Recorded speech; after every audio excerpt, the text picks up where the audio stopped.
Hello, everyone. I am Miles from Heritage, and welcome to the Heritage Hemp Podcast, where we talk about the hemp industry as it grows and expands before our very eyes. Today, I am joined with Brandon from Divine Hemp. How are you today, Brandon? Hello, Miles. I'm doing well. Thank you for asking.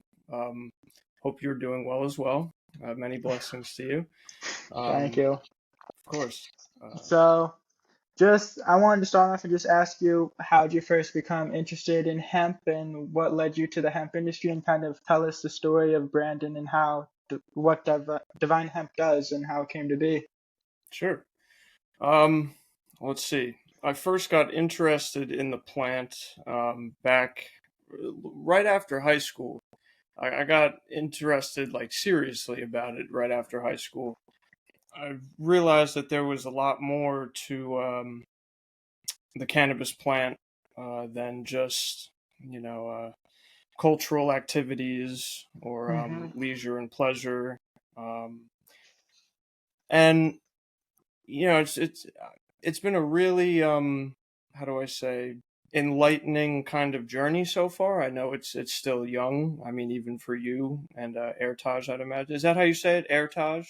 It's heritage, like the word heritage. Heritage, like heritage. Yep, my man. Heritage. Okay, got you.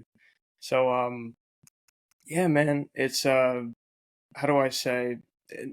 It's interesting because there was a lot of skepticism from the people around me, including friends and family, um, going into this industry.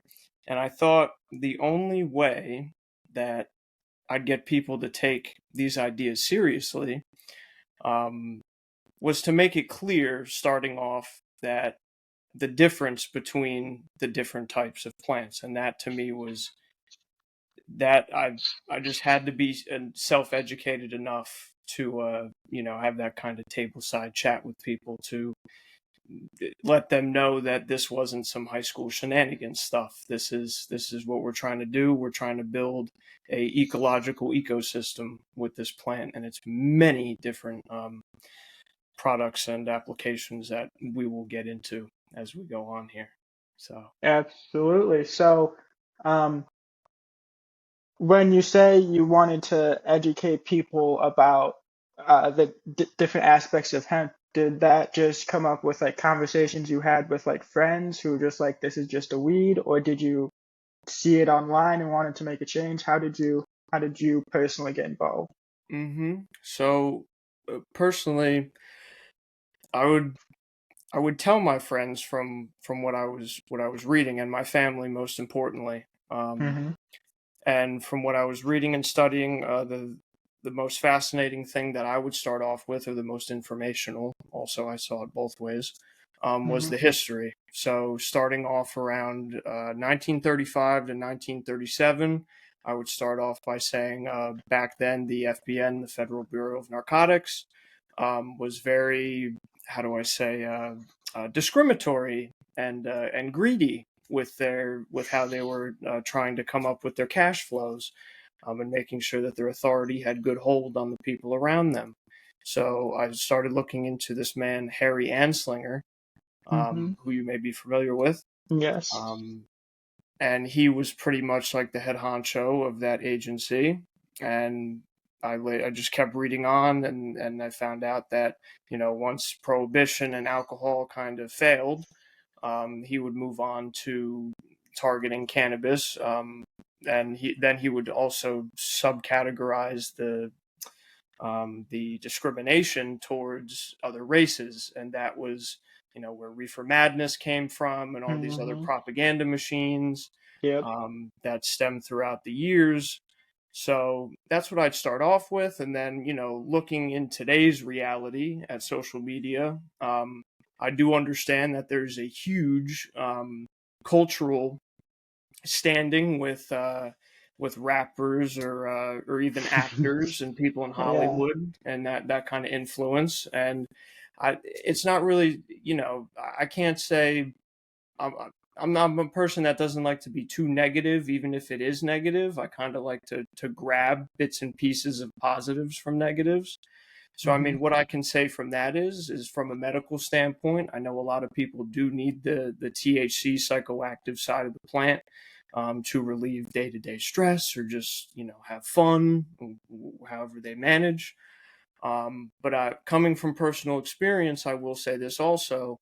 Um, Social media and I would say listening to um, drug addicts, and not just, I'm not a drug addict myself, but what I did notice from my experience was that if I use this plant, if I use THC too much, Hmm. my brain gets foggy. I get the the lazy kind of Yeah. bug over me or whatnot. Hmm. And I realized that, shortly after high school as well. And kind of just from there, it was just I'd call it a phase, but like at the same time, for people who can't break that chain or rely on something like that too much good will always end up as a negative downturn. So that's from the ingestible standpoint, the smoking Hmm. standpoint. Now, on the other side of things, I've also tried, experimented, and trialed with CBD pills, CBG, and CBN. I find a lot of help for those with people suffering from ailments.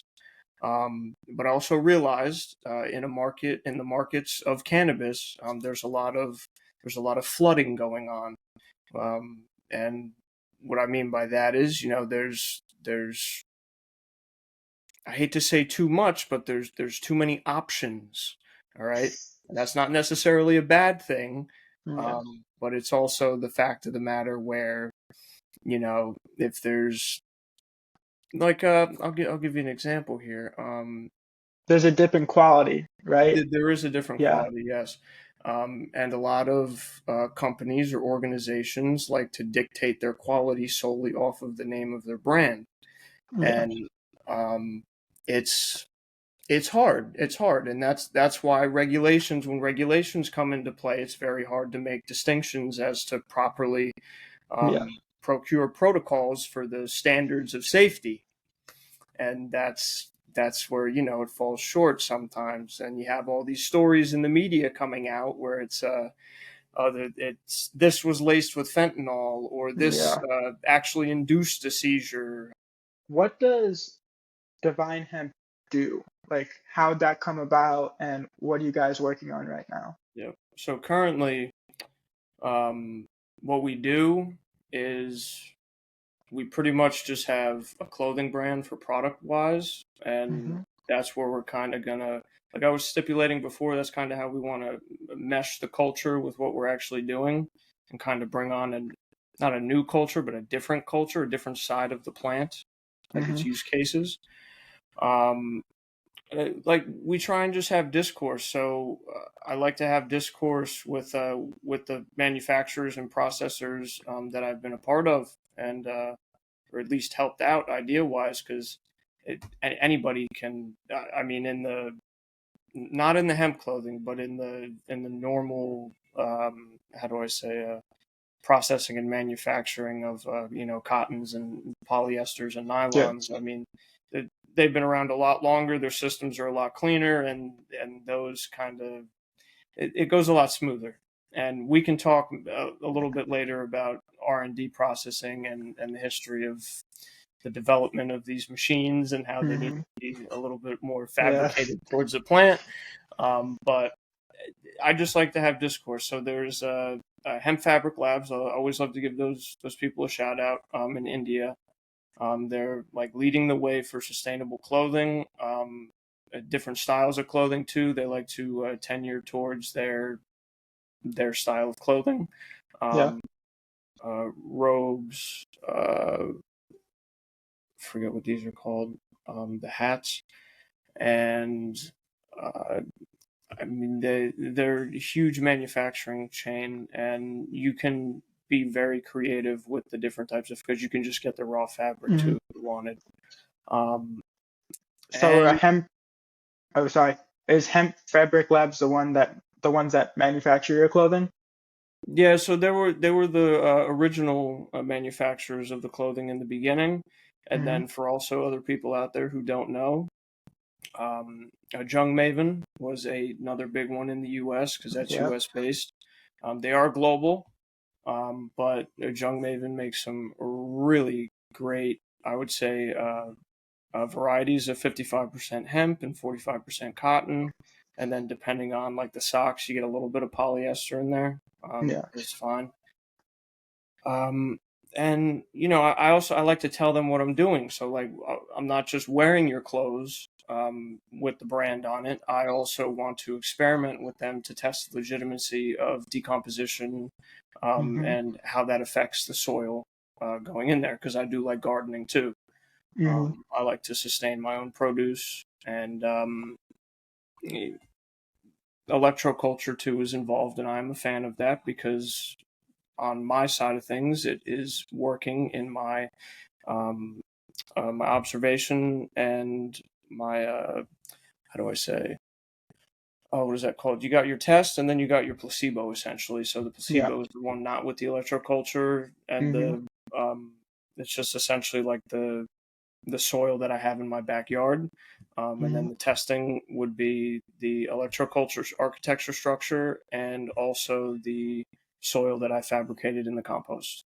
What is electrofabric architecture? So Electroculture. My electroculture is apologies.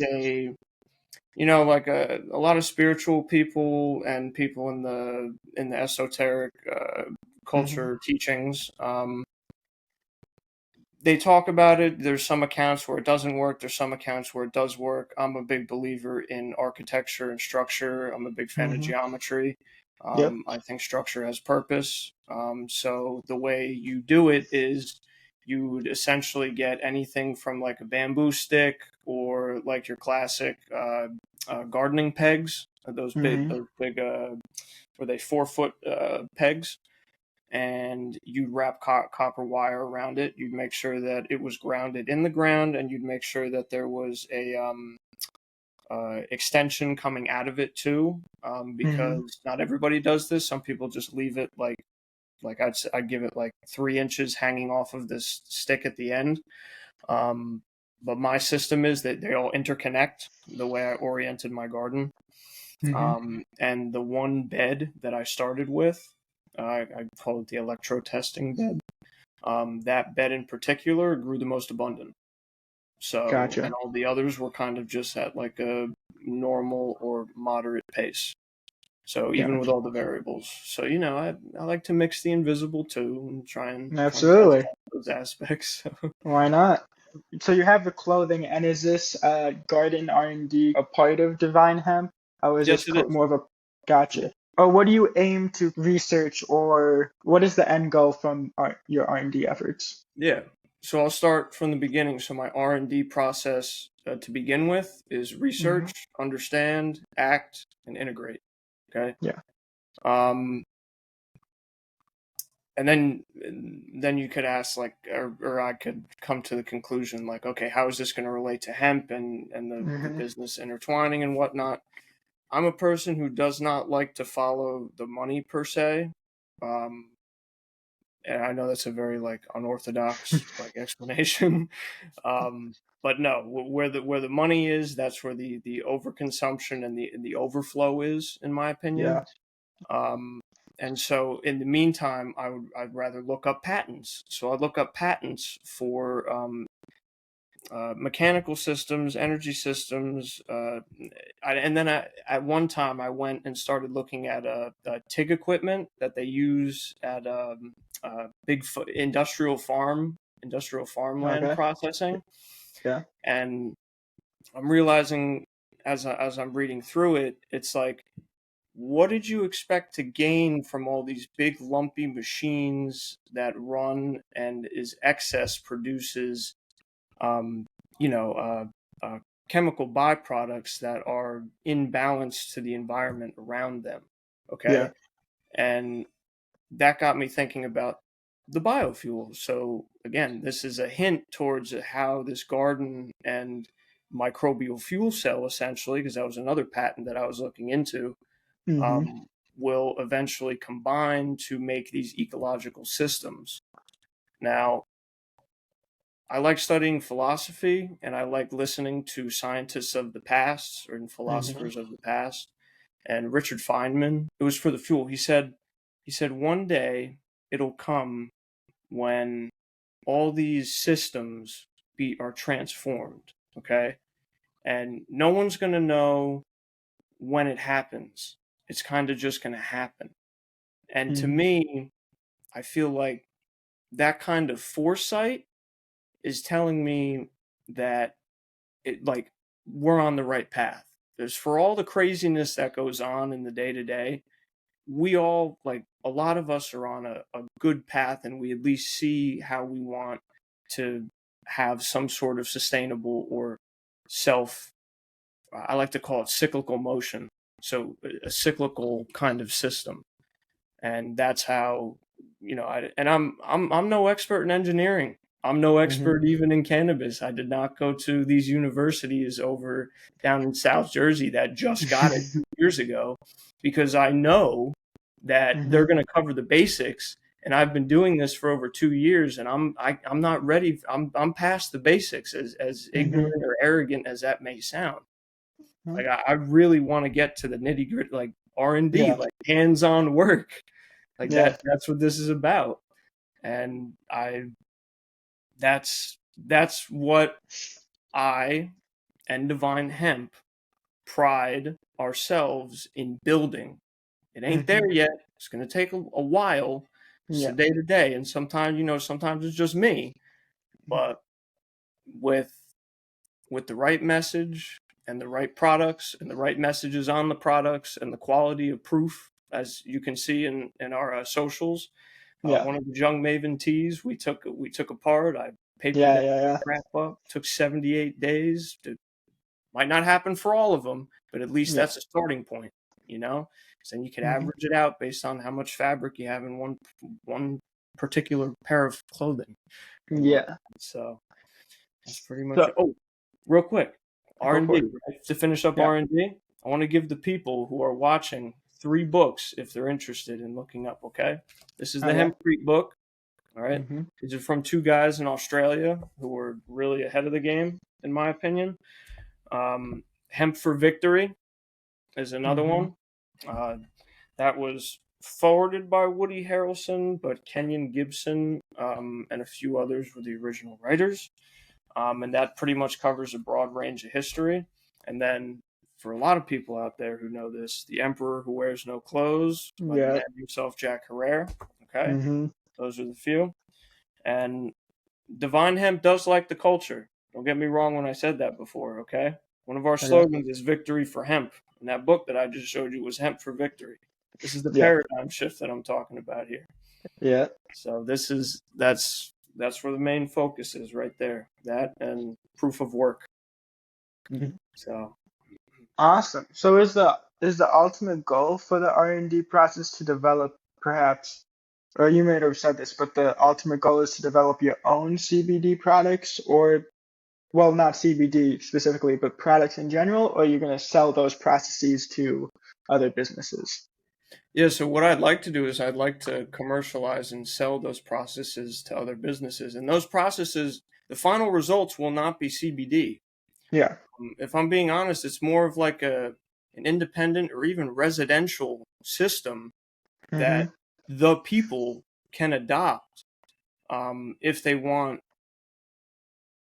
how do I say, more, well, I was going to say more abundance. A lot of people I know are starting to do their own gardens, especially where I go to some days. I, farmland is not the traditional farmland, in my opinion. From what I see, a lot of people like, and I'm a person who likes my solitude, to be straight up honest. But like, Same. I I like to give myself credit along with helping others in the things that I do on my own and that Mm-hmm. what I learn on my own, and then just passing on the information, passing on the information to the people who will act on it. And Gotcha. it's it's it's interesting. So the next question, what's your next question? Because I have a really good thing. Well, my question was going to be like, how do you decide what your next project is and what you're going to be working on next? Yep. Um, or actually, what you're going to be, how do you decide what to work on next and what are you currently working on more accurately? So how do I decide what to work on? That is pretty much based off of it's based on myself reading what I read up on. Hmm. So and then that follows strictly onto what I work on because I don't like to work on just one thing. I'll be Gotcha. honest. I'm the type of person if I just work on one thing, I become too into it and then I start tripping over myself. Gotcha. Yeah. So I like to keep expanding my projects so I can go back and forth to different ones so I have a fresher mind going back to it. It sounds like overload, but it's like it's actually a break for me in between. It's kind of strange. You don't want to immerse yourself so much where you start overthinking it. You want to Yeah, kind of go into the flow of it and then kind of naturally exit wherever you feel fit. yes, yes. And I don't want to exactly you just said it, I don't want to overwork. I'm the type of person where if I work on one thing, I Mhm. don't call it boredom. I just call it getting to I overthink. I'm Uh, naturally an overthinker. So I yeah. have to keep adapting and moving on to different things so I can keep cycling through all of them with new ideas. With Yeah. fresh ideas. They may not be new. Absolutely. Um, and then as to what I'm currently working on, so what I'm currently working on is two things right now. The first one is a, I call it a cat coaster, made from hemp. Me and my grandfather were talking this over, and the cat coaster is just, like a coffee coaster. Everybody has a coffee Hmm. coaster or a table coaster. The cat coaster is for the bottom of a food bowl for a cat, because I know a lot of people just find it annoying to clean dried cat food from the bottom of a cat bowl. I know it's not a huge, product thing, but we're going to make it from hemp fiber, and then we're going to Hmm. put a silicone base over it, maybe with acrylic. But the hemp fiber, it's not going to be, it's not going to be like a, how do I say? The acrylic isn't going to overwhelm the hemp fiber. The point of the Okay. hemp fiber is to make it just go over the surface enough so we can test its non-slip abilities. It's the same thing when I was trying to test out the rubberization of hemp. Okay, Hmm. the only way I could do that was to put it in a solution of an acid base. So that acid base was the is the isopropyl alcohol. I did it at 70 and 90%. What was interesting was the 90% worked worse than the 70%. Okay, so Okay. it like to me, going back to hempcrete, even hemp plastics. When I read some of what's that company's name? I have it on R&D. That company's name was different R&D. It was hemp. Wasn't Hemp Works? It was a company that specialized in hemp plastic polymers. Okay, and they Okay. had a sheet going down saying the temperatures at which hemp um, like sustained the porousness of what is that? A plastic polyethylene, Okay. polyethylene. And what was interesting was that required less temperature at a slower burn, kind of like how it's best to cook food at a slower temperature if you want the better Yeah. outcome. It was Yeah. kind of the same thing. So I'm taking these little characteristics, and that's what I hope to accomplish with Cat Coaster. Very simple product. Mhm. The second one is a little bit more complex. That's a hemp battery. It's a hemp Oh. battery that's composed to lithium. Okay, Yeah. Yeah. and with that, everything I've gathered so far, it seems that biochar gives off or actually has good capacity for storage, like graphite does in lithium, Hmm. Yeah. and that is that's that's going to be a not a crazy work in progress. But if I can prove that the voltage and the cycles per second are more than a lithium ion battery. I think lithium usually goes anywhere from 2 to 300 cycles per charge. Um, then that would be also suitable. So, in a world where energy and fuel is the most greedy market, the most feared to talk about, especially with new ideas and commercialization of new products, yeah, I got to tell you, my fear for that is going down very quick because I don't know how else to move humanity forward. I really don't. Mhm. I don't. So if if the hemp industry is going to do this with biofuel, and then Let's Talk Hemp was doing had an article on Yeah, the hemp lithium battery, yeah, yeah, we're doing it. We're doing yeah. it. It's happening. If small people got to do it and then raise the roof to the higher ups, okay, so be it. If the higher ups get it too before the lower guys, okay, as long as it gets Yeah, done, then what's the proof? absolutely. Then Yeah. let's put it into market, see how it functions. Same thing. So, my mom has a cat, and she has resorted to literally just putting the food and water dishes like in a plastic container, just so she could just like rinse out the plastic container if it ever gets filthy. Hmm. So, I may be in the market for a cat coaster just to see how it My works man, if you my ever man. get it Hey, open. hey, Olay Hemp Farms, hemp litter, hemp litter, Olay Hemp Farms. I use that for the compost too. Awesome. It's Yeah. really good. It works. What's the timeline for creating a or developing a hemp battery? Because that seems like quite the involved process. Because Yeah. I for one am not technical at all. I just stick to the clothing and just go with that.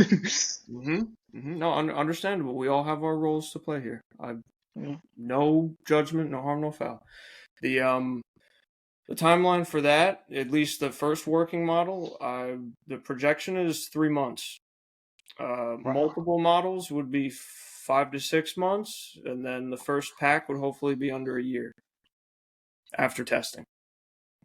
And are Okay. these batteries classic AA size batteries, or how big are these batteries? That's how we're going to start off. Classic AA would be the first case, and then Hmm. as we work our way up to C and D, I mean, then we'll just have to base that off of the results, the cycles per second, the voltage, Hmm. and then honestly, now I'm thinking about it, if my hypothesis is the size of the battery should exponentially increase if the biochar process is sound. There's Yeah. a very specific temperature that you have to reach to get that crispy, crispy enough. So Gotcha. yeah, a Awesome. lot of exciting things to look forward to. I'll say that. Absolutely. And kind of piggybacking on top of that, what do you see as the most promising, your favorite, or the most, which innovation for hemp has the highest potential? Is it the hempcrete? Is it the clothing? Is it the biofuels or something else? Yep. So my top two is biofuel and batteries, because that's fuel and energy. So those two Yeah. sectors, and then the building materials are a close second. Okay, hempcrete I think is very close to as important of the biofuel and the batteries, because even the economic metric I like to base it off of is impact, not just Mm-hmm. from a damn corporation standpoint. I like to base it off of just your average person's impact as well, and what they can take away from it. Um, you know, in a time where a lot of people are thinking about space and outer space right now, Mm-hmm. I think a lot of people should focus more from the ground first. Um, and don't get me wrong, I know we can learn a lot of fundamental principles and practices and movements from the atomic to the cosmic. I Yeah. understand that to fit our reality. But as innovators, which we like to. I encourage people in the hemp industry to see ourselves as that because we're a little bit behind in the technological sense of this plant. Um, Absolutely. we need to push the envelope to bypass the status quo for those, especially for those who already see the end results or have a good image of the end result. And Awesome. can I add one more thing real quick? Absolutely. Another exciting um, advancement or application that I hope to see, which I will do in the future once I have my own house, is asphalt replacement. Asphalt Yeah. replacement. I have a recipe for it, and I just need the time to do it. The time is not now, but the time will be soon. So I'm Awesome. gonna try that. So since you're kind of taking on all these different projects and R&D developments that seem pretty labor intensive in my opinion, um, is this a one-man operation or do you have a team on Divine Hemp? How big is the company The team from for like marketing and employees? spreading the word is more than just me, but all the Gotcha. work right now is me. I Gotcha. like doing the work. I like to, that is why Cool. the job that I picked as of right now for my day today is labor intensive because it keeps me focused on the mission. Very Yeah. nice. hmm So lastly, what advice would you give to people who are either looking to get into the hemp industry, who are in the hemp industry?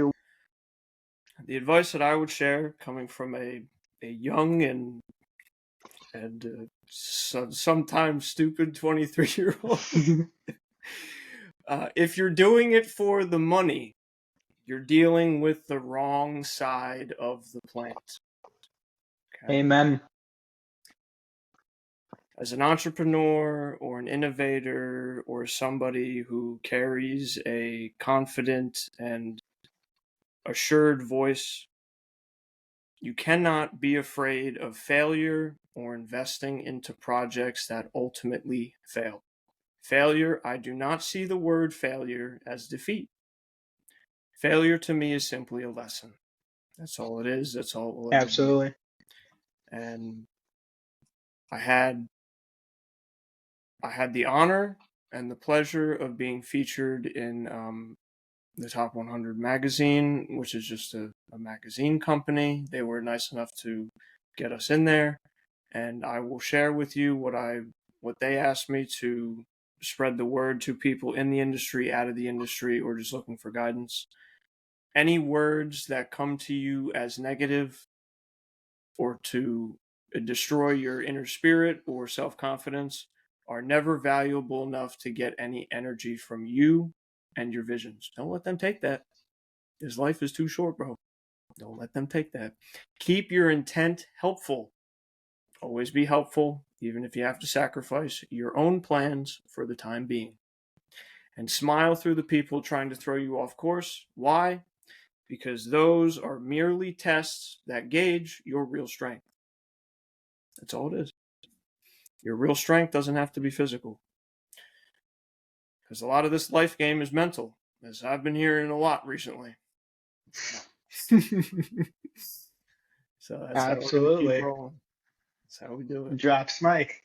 I think there's no better way to end it than to end it on a note like that. Well, Sure. that, Miles, I want to mhm. thank you for having me on. I thank you for thinking of me and us, actually.